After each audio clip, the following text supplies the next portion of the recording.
I get this question a lot about my recovery and, Mark, how'd you get sober? How'd you do it? What'd you do? And I get DMs, people sending me private messages all the time. Maybe they're just thinking they have a problem. Maybe they think somebody in their family has a problem or whatever. But I ended up going to a 28-day treatment center called 12 Oaks located here in Navarre, Florida. And their phone number is 850-930-3602. So if you think about somebody having an issue or you have any questions or whatever, I would say reach out to them directly for somebody that's you're super concerned about, or send me a private message. I'm more than happy to talk about my journey and my experience and everything. The big thing with the recovery side of things for people is you can't really help them until they want to help themselves. So I had a lot of people around me over the years that wanted me to get sober, but until I wanted it, nothing happened, right? Each person has to hit their individual bottom in order to decide to make a change. I've heard there's no way you're not going to expedite somebody hitting their bottom, obviously, but you really have to just be patient with them. And I guess that's what your wife did to begin with, right? It's she never even brought up rehab with you, did she? No. What's funny is alcoholism was the only life we knew. Alcohol, drinking, partying. It never dawned on me to go to rehab until I was done digging my own grave. Honestly, I was ready to put the shovel down and stop digging. It's because you were tired of it. Yeah, tired. Right, John Perry? I'm tired. So, the reality of it is when I got into rehab though, that was a huge wake-up call.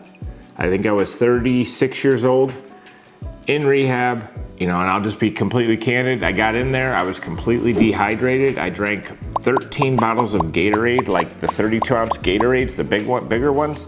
13 of those, and still never went to the bathroom because I was so dehydrated. I was sick. I probably was 20 pounds less than I am now, and I was not in a good place. And the crazy part is after I was in detox basically for 3 days, when I came out of there and got in kind of the fog started lifting and I'm around other people, this was a recovery center for not just alcoholics, but for drug addiction and other addictions as well. And the crazy part is I felt like a big wuss in there because I didn't have this crazy horrid story of, killing people or, just this street life upbringing or whatever it may be, or, hardcore drug addiction, needles and all the other stuff. I was just a drinker. I was just a drinker who didn't really have, in my mind, a lot of problems. I just tend to drink a little bit too much. And, as the fog started lifting, I realized that, my life was just because it wasn't surface on the surface, it looked okay. But deep down, I was killing the people around me. I was killing myself. My relationships were all alcohol-based for the most part. I didn't have any deep connection and real friendships.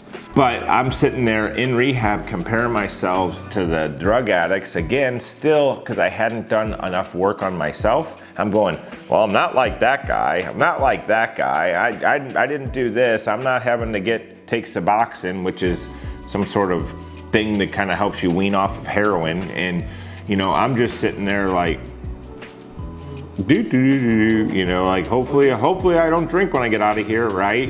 But when I got out of rehab, that's when the real work started, and I started working on myself. Getting down to the core of why I was drinking, because it's not just the addiction side. Usually we're trying to fill a hole inside. And, I thought I could fill that hole with alcohol.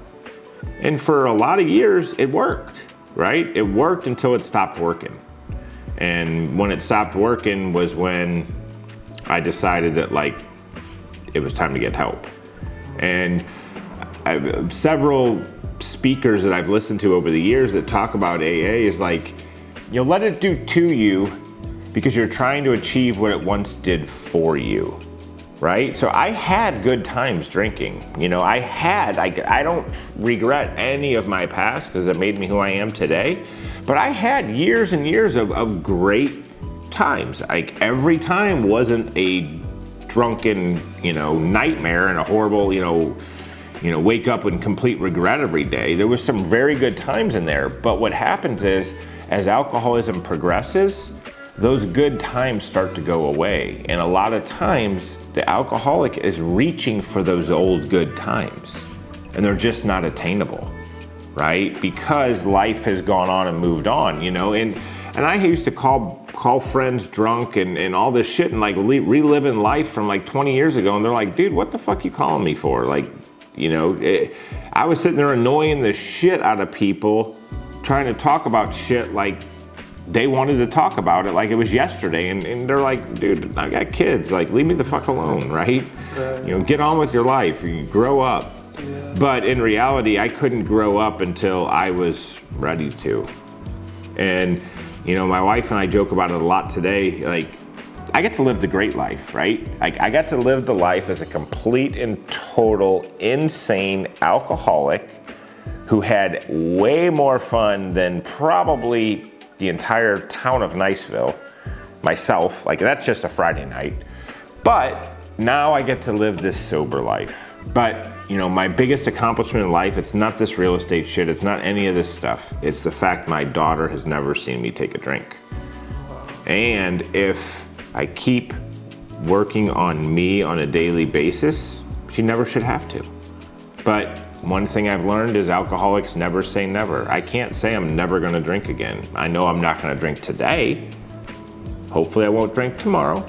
And you put enough of those 24 hours together, and next thing you know, you got years.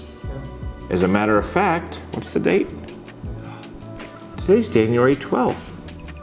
In exactly 1 month and 1 day, I will be 10 years sober. February 13th, 2013 is when I went into rehab. Probably couldn't have ever given my wife a better Valentine's Day present. Alone, in the house, by herself, scared to death, while I'm sitting in rehab. But in reality, it was the best Valentine's Day gift ever, because we don't have to live that way anymore.